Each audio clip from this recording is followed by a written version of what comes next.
से बात करता हुआ।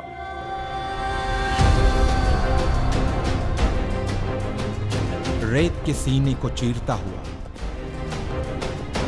बिजली की रफ्तार से कुछ हिंदुस्तानी सपूतों का एक छोटा सा कारवां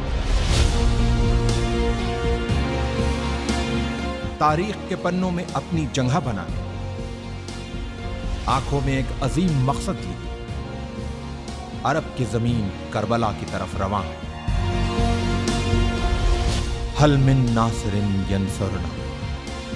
नबी मोहम्मद साहब के नवासे इमाम हुसैन ने जब करबला में इंसानियत से यह सवाल किया, है कोई जो मेरी मदद को आए? इतिहास ने देखा कि इंसानियत से किए गए इस सवाल के जवाब में इमाम की मदद के लिए अपने घरों से जो हक परस्त निकले, वो रसूल का कलमा पढ़ने वाले मुसलमानों के साथ साथ कांधे पे जनेऊ डाले, माथे पे तिलक लगाए कुछ हिंदुस्तानी ब्राह्मण भी थे। ये वही वीर सपूत हैं जो मदद की शक्ल में हिंदू और मुसलमानों के बीच प्रेम की एक सुनहरी इबारत लिखने करबला जा रहे हैं।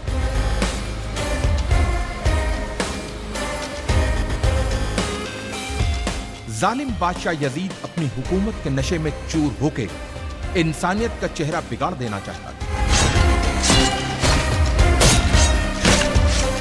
लेकिन उसे यह पता था कि जब तक नबी मोहम्मद साहब के नवासे इमाम हुसैन जिंदा हैं, तब तक वो अपनी मर्जी की नहीं कर सकता। उसके इसी डर ने इमाम हुसैन को उनके परिवार के साथ करबला में घेर के उनसे अपनी हुकूमत के सामने सर झुकाने को कहा।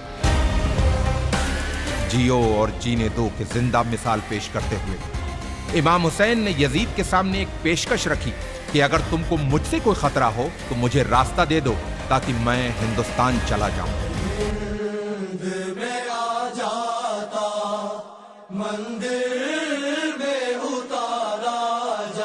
इमाम को दरियाए फरात के किनारे घेर लिया गया, उनके बच्चों और औरतों पर पानी बंद कर दिया गया। यह सब जुल्म यजीद के खत मिलने के बाद इब्ने जियाद ने इमाम हुसैन पे किए। इमाम की तरफ से भी खत लिखे गए। कहते हैं कि लोग मुसीबत में अपनों को याद करते हैं या फिर मुसीबत में जो साथ दे वही अपना होता। इमाम हुसैन ने अपने बचपन के दोस्त हबीब को खत लिखकर मदद को बुलाया और दूसरा खत करबला से दूर, बहुत दूर भारत के एक हिंदू राजा के नाम लिखा गया। इमाम हुसैन के बेटे अली इब्ने हुसैन ने अपने भाई भारत के राजा समुद्रगुप्त के नाम लिखा था यह खत। सुनने में अटपटा लगने वाले इस रिश्ते का इतिहास गवाह है। लगभग 1400 साल पहले की बात है। ईरान के बादशाह जो पारसी मजहब से थे, उनकी दो बेटियां थी, मेहरबानो और शहरबानो। मेहरबानो का विवाह भारत के राजा चंद्रगुप्त से हुआ और रानी का नाम मेहरबानो से बदलकर चंद्रलेखा रखा गया। और कुछ वर्षों बाद चंद्रलेखा की छोटी बहन शहरबानो की शादी इमाम हुसैन से हुई। चंद्रलेखा और चंद्रगुप्त के बेटे समुद्रगुप्त उस समय राजा थे जब उन्हें अपने मौसेरे भाई अली इब्ने हुसैन का पत्र मिला।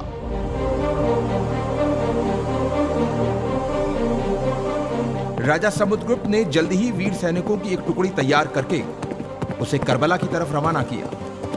इन वीर सैनिकों के सरदार का नाम रेहबदत था, जो एक मोहियाल ब्राह्मण थे। अफसोस, जब रेहबदत अपनी सेना के साथ करबला पहुंचे तो इमाम हुसैन को शहीद किया जा चुका था। यह जान इन ब्राह्मणों का दिल टूट गया और जोश में अपनी तलवारों को अपने गलों पर रख लिया कि जिसकी जान बचाने आए थे, जब वही नहीं बचा तो अब हम जी के क्या करेंगे।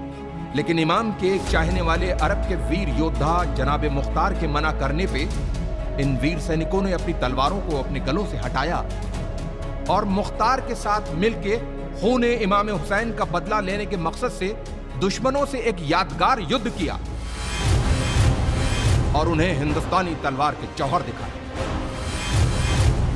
इन वीर सैनिकों ने करबला में जहां पड़ाव डाला था, उस जगह को हिंदिया कहते हैं, जो जगह आज भी उसी नाम से मौजूद है। इन ब्राह्मणों में से कुछ करबला में वीर गति को प्राप्त हुए, कुछ वहीं बस गए और कुछ अपने देश भारत चले आए।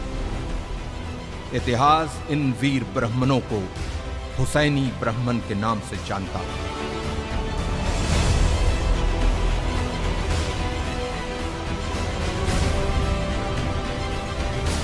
तारीख के पन्नों में दबी हिंदुस्तान और इराक की इस महान कहानी को हमारे लाखों सलाम।